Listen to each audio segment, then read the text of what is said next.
Hello guys, आज मैं आपको ऐसी प्रॉब्लम के बारे में बताऊंगी जो कि आजकल ज़्यादातर लेडीज़ में दिखने को मिलती है, जिसे कहते हैं पीसीओडी।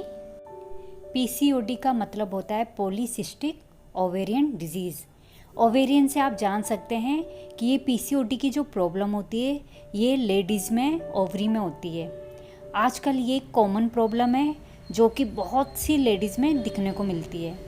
हमें इससे डरने की बिल्कुल भी ज़रूरत नहीं है, बल्कि इसके प्रति जागरूक होने की ज़रूरत है कि कैसे हम इसे ठीक कर सकते हैं। पीसीओडी होता क्या है, इसके लक्षण क्या होते हैं, इसका कारण क्या है और इसका हमारी बॉडी पर क्या प्रभाव पड़ता है और इसको हम रोकने के लिए क्या घरेलू उपचार कर सकते हैं। देखिए, डॉक्टर की सलाह तो ले ही सकते हैं, लेकिन साथ ही साथ हमें कुछ उपचार भी करने पड़ते हैं जिससे कि हम इसे रोक सकते हैं। तो वो भी मैं आज आपको पूरा बताऊंगी। प्लीज़ मेरे वीडियो को लास्ट तक ज़रूर देखिएगा। लेडीज़ में जो फीमेल रिप्रोडक्टिव सिस्टम होता है, फीमेल रिप्रोडक्टिव सिस्टम मतलब जो कि बेबी को बनाने में महत्वपूर्ण भूमिका निभाता है। तो इस सिस्टम में दो ऑर्गेन्स बहुत ही महत्वपूर्ण भूमिका निभाते हैं। ये दो ऑर्गेन्स होते हैं, एक तो यूट्रस जो कि मिडल में होता है और दो ओवरीज जो कि यूट्रस के लेफ्ट और राइट साइड होते हैं, जैसे कि आप डायग्राम में देख सकते हैं। अब मैं आपको पीसीओडी के बारे में बिल्कुल डिटेल में बताती हूँ, तो देखिए इस डायग्राम को। ये लेडी का मिडल में यूट्रस होता है और इसी यूट्रस में बेबी का डेवलपमेंट होता है 9 महीने तक। इस यूट्रस के दोनों साइड, लेफ्ट और राइट साइड, दो ओवरीज होती हैं और इन दोनों ही ओवरीज में एग का डेवलपमेंट होता है। ये दोनों ओवरी यूट्रस से फेलोपियन ट्यूब की हेल्प से अटैच्ड रहती हैं। ये फेलोपियन ट्यूब यूट्रस और ओवरी को जोड़ता है। इस फेलोपियन ट्यूब में ही जो एग होता है इसका फर्टिलाइजेशन होता है। इस ट्यूब में एग के फर्टिलाइजेशन होने के बाद बेबी बनता है जो कि 3 से 4 या 5 दिन तक रहता है ट्यूब में और फिर यूट्रस में आता है जहाँ की 9 मंथ तक उस बेबी का डेवलपमेंट होता है। हर महीने इन दोनों ओवरीज में एग्स बनते हैं, बहुत सारे एग्स बनते हैं और जो ओवरी होती है वो एक अंडे का सिलेक्शन करती है बच्चे के लिए। जिस अंडे का सिलेक्शन करती है वो एग बहुत बड़ा हो जाता है साइज में और वो यहाँ से फुटकर फेलोपियन ट्यूब में चला जाता है और वहाँ जाकर स्पर्म के साथ फर्टिलाइज हो जाता है।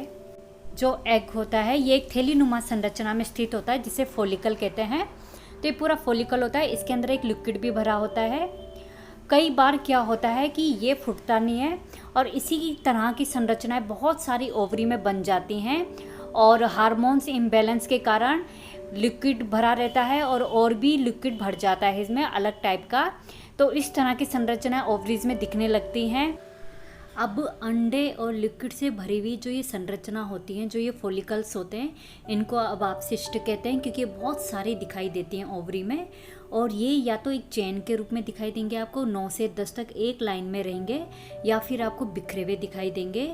तो इसको ही पॉलीसिस्ट ओवरी कहते हैं, यानी कि बहुत सारी सिस्ट से भरी हुई ओवरी कहते हैं और इस डिजीज को कहते हैं पॉलीसिस्टिक ओवेरियन डिजीज। पीसीओडी का जो कारण होता है ये एक हार्मोन होता है, ल्यूटिनाइजिंग हार्मोन। इसका इम्बैलेंस ही पीसीओडी का कारण होता है। ये जो एलएच हार्मोन होता है, ये जो फीमेल होती है इसमें ओवरी में अंडों को फूटने के लिए प्रेरित करता है। ये ओवरी से जो अंडे फूटते हैं, मैच्योर होते हैं, वो इसी हार्मोन के कारण होते हैं। लेकिन इस हार्मोन की अधिकता के कारण अंडे फूटना बंद हो जाते हैं। जो अंडे होते हैं उनमें बहुत सारा बदलाव आ जाता है और वो सिस्ट का रूप ले लेते हैं। इस कारण से पीसीओडी की प्रॉब्लम हो जाती है। इस पीसीओडी के क्या लक्षण दिखाई देते हैं फीमेल में? तो देखिए, हमारी बॉडी में एक होता है एस्ट्रोजन जो कि फीमेल हार्मोन होता है और एक होता है एंड्रोजन जो कि मेल हार्मोन होता है। पीसीओडी के कारण जो एस्ट्रोजन होता है इसका लेवल घट जाता है और जो एंड्रोजन मेल हार्मोन होता है इसका लेवल बढ़ जाता है। तो एस्ट्रोजन जो होता है रिप्रोडक्टिव सिस्टम को मेंटेन करता है, लेकिन जब इसका लेवल कम हो जाता है तो हमारे रिप्रोडक्टिव सिस्टम में गड़बड़ आ जाती है। रिप्रोडक्टिव सिस्टम मतलब यूट्रस, ओवरी, ये ढंग से वर्क नहीं करते हैं और जो एंड्रोजन होता है इसका लेवल बढ़ जाता है, यानी मेल हार्मोन का लेवल बढ़ जाता है। जिससे कि कई सिम्टम्स दिखाई देने लगते हैं, जैसे कि वेट गेन करना, लेडी वेट गेन करने लगती है और कई लेडीज़ के चेहरे पे, बॉडी पे हेयर दिखाई देने लगते हैं, बाल आने लगते हैं। सबके नहीं आते लेकिन बहुतों के आने लगते हैं। पिंपल दिखाई देंगे, चेहरे पे बहुत सारे पिंपल हो जाते हैं। और पीसीओडी का फीमेल की बॉडी में बहुत तरीके से प्रभाव पड़ता है। कई लेडीज़ को तो इनफर्टिलिटी की प्रॉब्लम हो जाती है, यानी जो बेबी है उसे कंसीव करने में प्रॉब्लम होगी। बहुतों को तो डायबिटीज़ की प्रॉब्लम भी हो जाती है। कई लोग डिप्रेशन में भी चले जाते हैं, टेंशन में, इलाज कराते कराते। पीरियड्स इरेगुलर हो जाते हैं। बहुत लोगों को 2 महीने में, 4 महीने में, 6-6 महीने में पीरियड्स होते हैं। और बहुत लोगों को पीरियड्स होते हैं तो बहुत ही हैवी ब्लीडिंग होती है। तो इस तरह के लक्षण दिखाई देते हैं। इस पीसीओडी का कारण क्या होता है? इस पीसीओडी का कारण एक तो हमारा लाइफ स्टाइल है, हमारा रहन सहन, खाने पीने का तरीका, और दूसरा होता है जेनेटिक प्रॉब्लम, जो कि हमें पीढ़ी दर पीढ़ी मिलती रहती है। तो देखिए, लाइफ स्टाइल, जैसे कि हमें जंक फूड नहीं खाना चाहिए।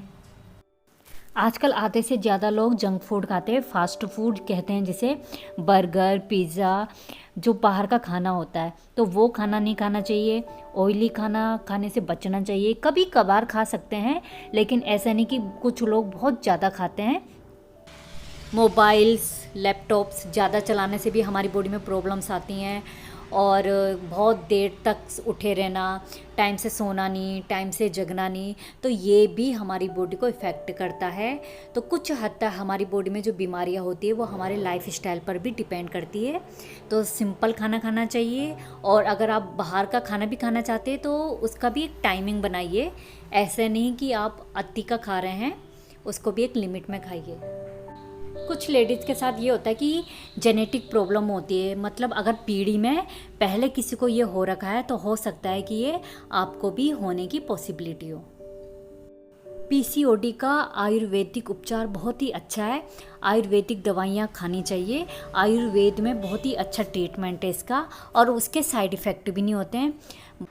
कुछ आयुर्वेदिक दवाइयाँ जैसे कचनार, गूगल, वृद्धि वाटिका वटी बहुत हद तक अच्छी हैं और ये पीसीओडी में लाभदायक हैं। आप किसी आयुर्वेदिक डॉक्टर को दिखाकर अच्छे से अपना ट्रीटमेंट कीजिए। और कुछ मैं घरेलू उपचार भी बता रही हूँ जिनको आप यूज करेंगे तो आपको फ़ायदा ज़रूर मिलेगा डॉक्टर के दवाइयों के साथ साथ। अगर आप एलोपैथिक डॉक्टर को भी दिखा रहे हैं, वहाँ की दवाइयाँ भी खा रहे हैं, तो आप उसके साथ साथ घर में भी अपनी तरफ से ये एफ़र्ट कर सकते हैं।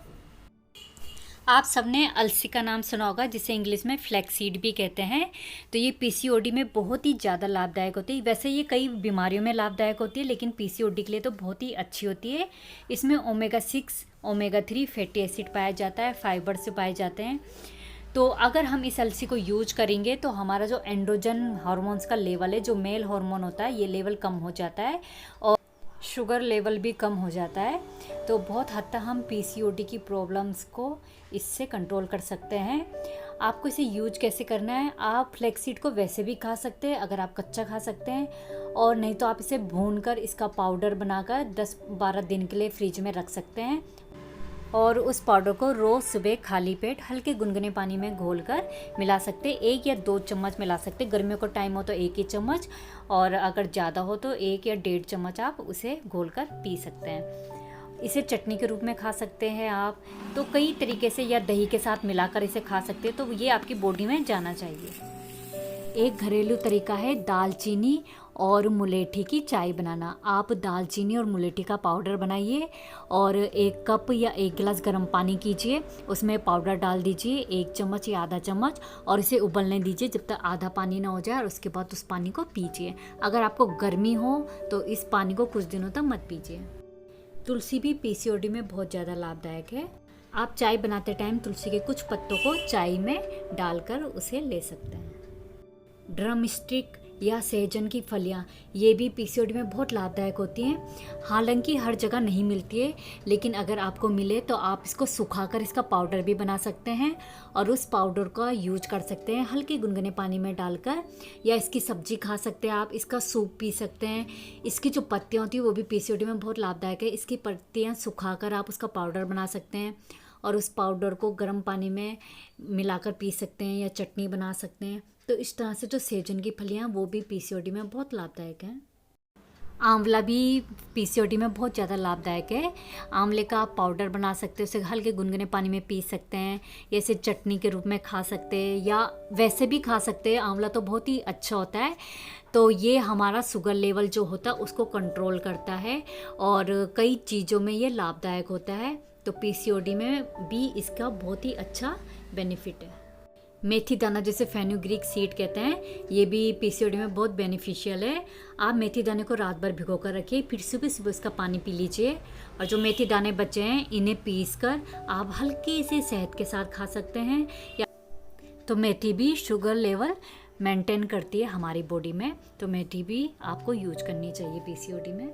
इन घरेलू उपचार के साथ साथ आपको एक्सरसाइज करनी चाहिए और खूब चलना भी चाहिए, क्योंकि आप जितना ज़्यादा चलेंगे तो आपका फैट कम होगा और एक्सरसाइज से भी हमारी बॉडी में बहुत ज़्यादा बेनिफिट मिलता है। इस तरह से मैंने आपको कई घरेलू उपचार भी बता दिए कि आप दवाइयों के साथ साथ इन उपचार को भी करेंगे तो आपको पीसीओडी से मुक्ति मिल जाएगी। और जो पीसीओडी की लेडीज़ होती हैं उन्हें मीठा ज़्यादा नहीं खाना चाहिए, क्योंकि डायबिटीज़ होने का डर रहता है और अपने लाइफस्टाइल को चेंज करना चाहिए। तो अगर किसी को कुछ प्रॉब्लम हो या कुछ समझ में नहीं आएगा तो आप नीचे कमेंट करके लिख सकते हैं। धन्यवाद।